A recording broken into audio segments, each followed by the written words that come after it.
Hi everyone. Let us learn an important concept in financial management, that is cost of capital, and how we can calculate the cost of capital. So we know that in many of the firm, when they undertake new capital investment or when they undertake new capital project, and the financing side of each and every project or each and every new investment, its balance sheet, etc., all comprises different capital components like equity, preference, and debt. And capital, like any other factor, it has a cost. Therefore, here we are going to calculate the cost of equity, preference, and debt, etc. Let us move on to the different aspect in a very detailed manner.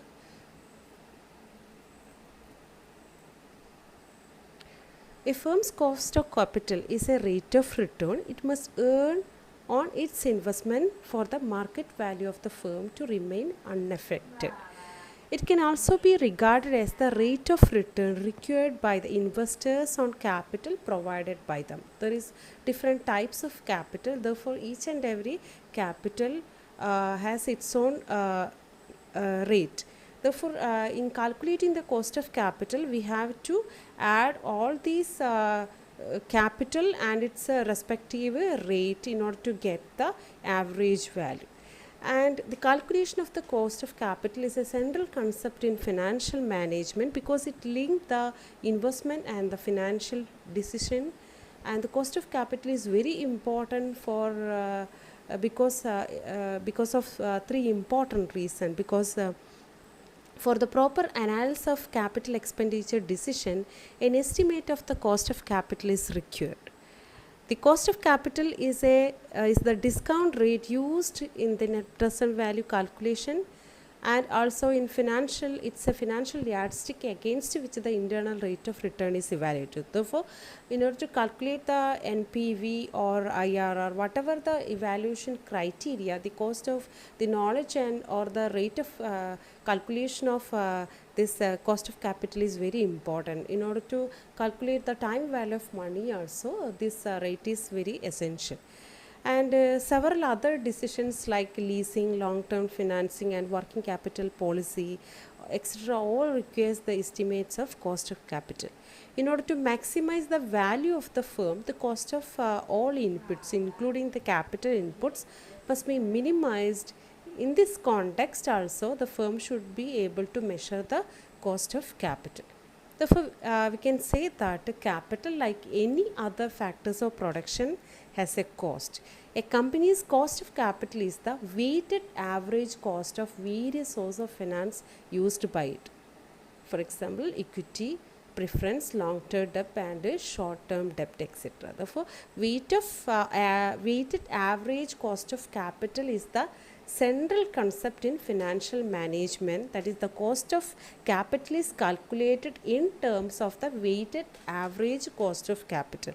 That weighted average cost of capital is equal to sigma pi into Ri, where pi is the proportion of the ith source of finance and Ri is the cost of the ith source of finance. That we already said that the capital part comprises different types of capitals like equity, preference, debt capital, short-term, long-term debt, etc.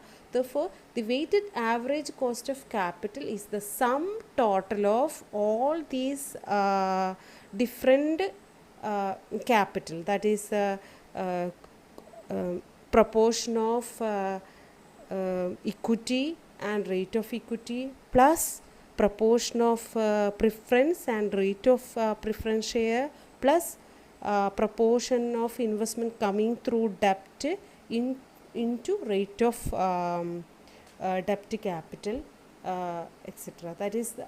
That means that this is calculated by summing all the by making the sum total of all the different source of finance multiplied by its respective cost. Then what are the conditions for calculating the weighted average cost of capital? Then the first condition is that the risk of the new investment should be the same as the average risk of the existing investment. That is, there is no such a differences in whether this investment or this project is completely different from the earlier project or like that. That is everything, the risk should be somewhat same, or even we can expect that it may be much higher or something like that. And the second condition for calculating the weighted average cost of capital is that the capital structure of the firm will not be affected by the new investment. That is, this new investment does not create any thorough change in the capital structure that is already followed by the firm. These are the two conditions that is fixed before calculating the weighted average cost of capital. A company raises debt finances through a variety of instruments like debentures, bank loans, and commercial paper. The cost of debt is the weighted average rate of different kinds of debt employed by it. For a company's cost of capital is the rate of return expected by the existing capital providers. It reflects the business risk of the existing assets and capital. A project's cost of capital is the rate of return expected by the capital providers for a new project or investment. Therefore, there is a slight differences in the company's cost of capital. That is the overall capital cost of a company and the overall capital cost of a project. That is, a company's cost of capital is the rate of return expected by the existing capital providers. At the same time, a project's capital cost is the rate of return expected by the capital providers for that project, not for the entire company or the entire business firm. Then let us move on to how we can calculate each and every component of the capital part. Let us first discuss about the cost of debt capital. A company raises its debt finances through a variety of instruments like debentures, bank loans, and commercial papers. Therefore, the cost of debt is the weighted average rate of different kinds of debt employed in it. The weighted average rate of debt is calculated using the market value and the yields to maturity or the current rate of various debt instruments. Since the interest on debt is a tax deductible expense, therefore the pre-tax cost of debt has to be adjusted for the tax factor to arrive at the post-tax cost of debt. Then move on to the cost of preference. Preference capital carries a fixed rate of dividend and it is redeemable in nature. Therefore, given the fixed nature of preference dividend and principal repayment commitment and the absence of tax deductibility, the cost of preference is simply equal to its yield. Therefore, the cost of preference is, we can say that simply it is equal to whatever the yield upon that preference share. Then move on to the cost of equity. That is, equity earning may be obtained in two ways. It is mainly the share by the owners of the firm. Equity earnings may be obtained in two ways, either by retained earnings or by issue of additional equity. Therefore, the cost of equity or the return required by equity shareholders is the same in both cases. When a firm retains its earnings and opportunity cost is also involved. That means the owner can use the same amount for some other purpose. Therefore, there is an opportunity, a burden from the part of the equity shareholders that should be also incorporated. That opportunity cost should be also involved in the cost calculation. There are mainly four important approaches to calculate the cost of equity. The first one is Sml approach, that is based on capital asset pricing model, and the second one is bond yield risk premium approach, and the third one is dividend growth model approach, and fourth one is earnings price ratio method. Then let us move on to the first method, that is SML approach, that is based on capital asset pricing model. That is one of the very important model used in even analyzing the market risk of raising new investment in the economy. Then SML, the capital asset pricing model evaluates portfolio on two different aspects, either on efficient or inefficient security, like that. There is capital asset, there is a capital market line and a security market line, and that security market line approach is used here in order to find out the cost of equity. Therefore, this SML is one of the important method for analyzing the cost of equity. This the expansion of SML is security market line, that is security market line approach. A popular approach to estimating the cost of equity is the security market line approach. According to this approach, the required return on a company's equity is calculated by using the formula RE is equal to RF plus beta E into expected return out of the difference between RM minus RF. Then here RE shows the required return on the equity of the company. Then this equation shows the relationship between the company or the firms or that project's return to in connection with the market return. Therefore, here there is a kind of risk premium also incorporated. That risk premium is represented by the coefficient beta E. This beta of the equity of the company shows the market risk that may be expected to arise from the fluctuation in the return of the project with the, in connection with the change in the market return. Market entire portfolio return. Therefore, RE is the required return on the equity of the company. RF is a risk-free rate, and beta is shows the market risk premium, and E of RM is the expected return on the market portfolio. Therefore, this SML approach is a important approach by which we can estimate the cost of a equity holder. And let us move on to the second method, that is bond yield risk premium approach. This is somewhat a simple method. This is a subjective procedure to estimate the cost of the equity. In this method, a judgmental risk premium is added to the observed yield on the long-term bonds of the firm to get a cost of equity. That is, this is a subjective approach that we assign a risk premium by ourselves into our yield on long-term bonds. Therefore, the cost of equity is calculated by using the formula yield on long-term bonds plus a risk premium associated with it. And let us move on to the third formula, that is a dividend growth model approach.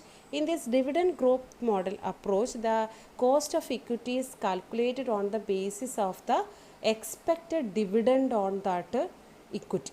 That is, the price of an equity stock depends ultimately on the dividends expected from it. That each and every year we expect certain dividend out of the expected profit. Therefore, D1, D2, D3 up to an infinitive time period we are expecting dividend. Then that dividend subject to its rate of equity shareholders required rate of return R, and by using that discounting method we calculate the dividend growth model. By using this dividend growth model we calculate the price of the equity capital. That is, here P0 is the current price of the equity stock, and DT is the dividend expected to be paid at the end of the year T, and R shows the equity shareholders required rate of return. Therefore, by using the simplified formula, that is P0 is equal to sigma dt divided by 1 plus R raised to T. This formula is used for calculating the cost of equity capital by using the dividend growth model. Move on to the last method of calculating the cost of equity is the earnings price ratio method. It's a ratio of earnings of the next year to the price of the current year. That is, according to this approach, the cost of equity is equal to E1 divided by P0. That is, E1 is the expected earning per share of the next year divided by the current market price. So these are the different methods for calculating the cost of equity. And how the companies estimate their cost of equity, and a study conducted in 2002 by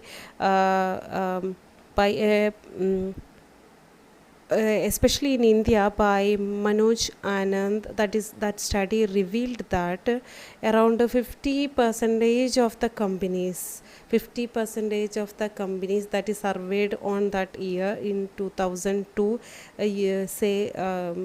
reported that capital asset pricing model or SML approach is the most popular method among the companies to calculate the cost of equity, and is followed by dividend discount method and earning yield method and dividend yield method, etc. like that. But out of the entire responses, it is found that majority of the companies following SML approach as the most popular method to calculate the cost of equity.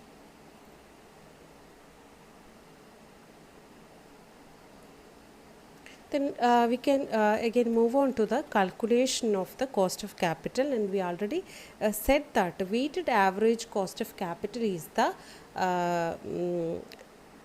important calculation or important indicator that is used to represent the cost of capital. That is the weighted average cost of capital, and that is the important and central concept in financial management to estimate the cost of capital.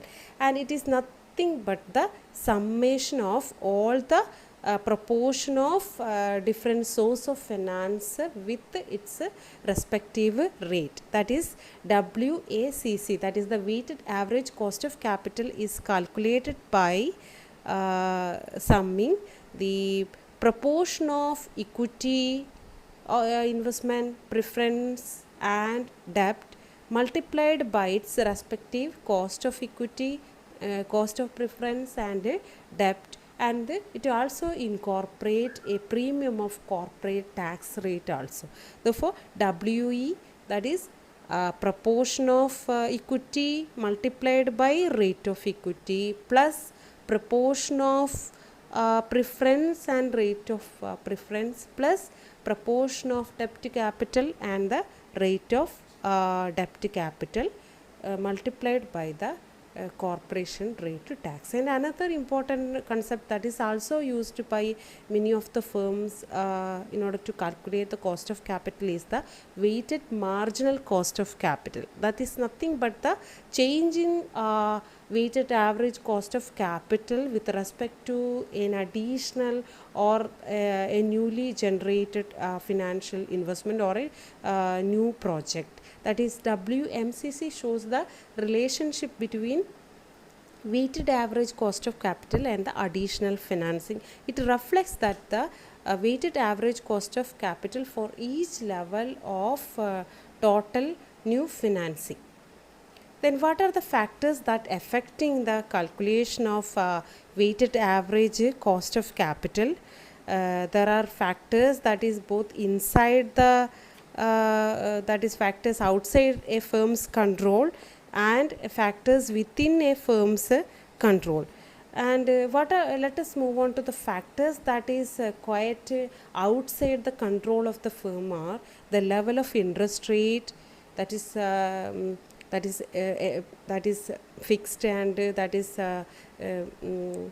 obtained entirely, that is quite beyond the control of the firm, and market risk premium, that is the risk that is arising from the market interaction and the level of competition from the market, that is quite beyond the control of the firm, and the tax rate that is also imposed by the government, therefore that tax rate is also beyond the control of the firm. But all these three things are clearly affecting the calculation of the weighted average cost of capital, and there are certain factors that within a firm's control that also affect the calculation of weighted average cost of capital. They are the investment policy of the firm. That is, the firm can decide how much investment can be raised through debt capital, or how much equity, or how much preference shares should be raised. That all are within the control of the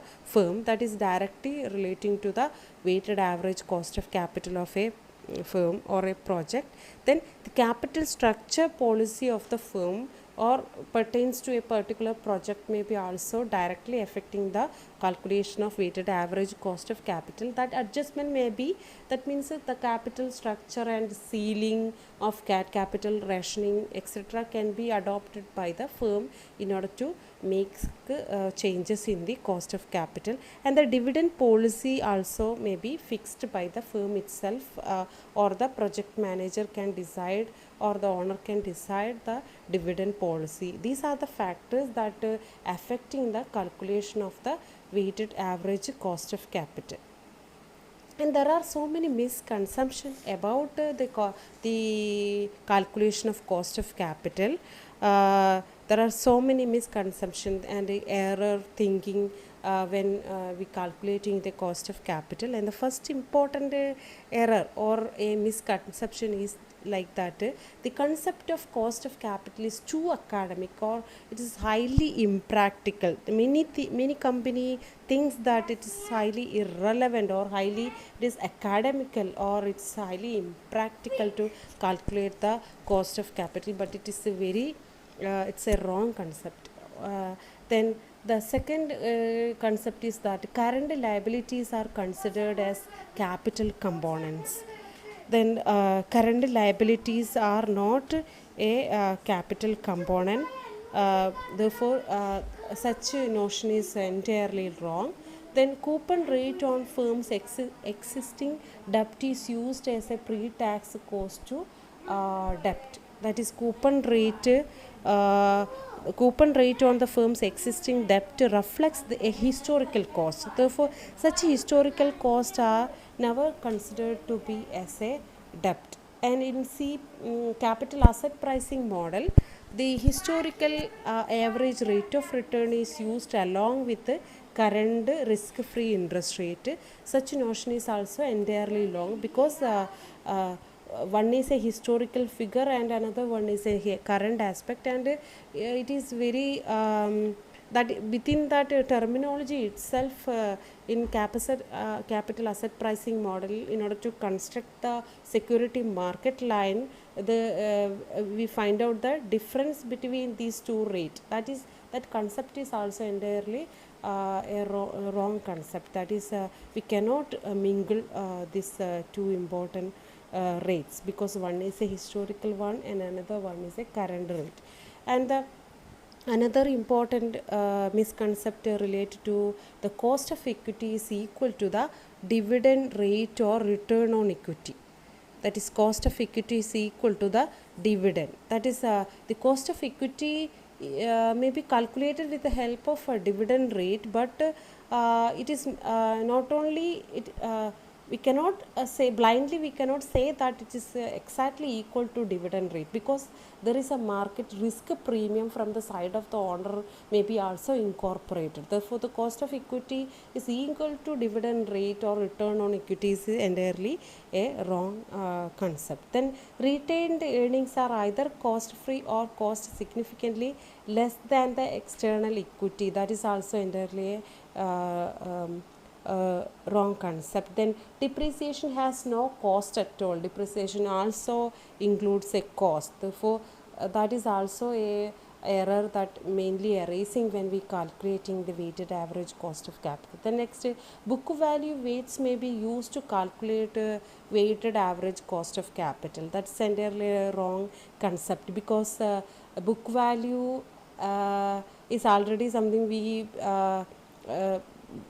it's a prefixed or already that is we are using an already a stable kind of figure, that is book value weights, but when we calculating the weighted average cost of capital, there is a clear cut reflection of the market rate. Therefore the current market rate is very important other than this book value projections. If the project is heavily financed by the debt, it is weighted average cost of capital is low.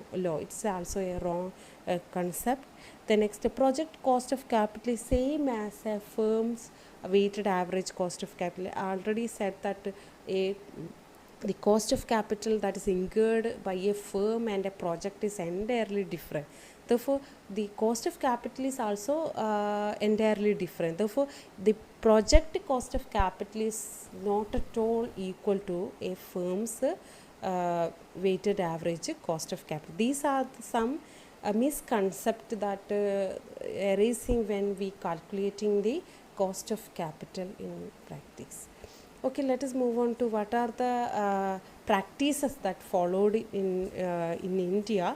A study conducted in 2017 by Rupali Batra and Satish Verma, they said that a majority of that is 60% of the companies using weighted average cost of capital as one of the important measure to calculate the cost of capital. That is, it is one of the most important and widely used concept in calculating the cost of capital, that is weighted average cost of capital. There is a number of studies in 2008, 2006, 2002 to 2002, 1996, 1998 and 1999. There's all observed that weighted average cost of capital is the most widely used discount or cut-off rate, followed by cost of debt or bank loan. The results remain similar across all sizes of capital budget, except in the case of companies with capital budget size below 50 crore Indian rupees, wherein weighted average cost and cost of debt both are equally preferred by nearly 32% of the companies. Interestingly, in the companies with capital budget size of 50 to 100 crore Indian rupees, weighted average cost of capital is preferred strongly by the vast majority of 90% of the companies. Indeed, in companies with capital budget exceeding 50 crore Indian rupees, it clearly emerges as the most preferred method. Therefore, we can sum up by saying that weighted average cost of capital is the most widely used method for calculating the cost of capital. Then, what about calculating the cost of equity? That is the APM model, that is the capital asset pricing model. Based on this model, there is an approach called Sml Approach, is clearly one of the most popular among the models for estimating the cost of equity. That is a number of studies in 2002 to 2008 or the results in the conformance with those found that larger firms give significantly more importance to capital asset pricing model than small firms, while the dividend discount model is more popular among the smaller firms. It is also found that larger firms are more likely to use capital asset pricing model rather than small firms. Okay, let us conclude that one of the most important rate to calculate the cost of capital, that is the most important discount rate that is preferred, is the weighted average cost of capital. That is the most prevalent one, and the multiple risk adjusted discount rate is also favored by some firms. Then the cost of capital practices, the weighted average cost of capital most preferred for cost capital calculation, and a capital asset pricing model, that is the beta approach, that is the market risk premium approach, and the dividend yield model most popular for cost of equity capital. Therefore, we can conclude that a cost of capital is calculated widely by using the weighted average cost of capital, and capital asset pricing model is the widely used method to calculate the cost of equity capital. Thank you.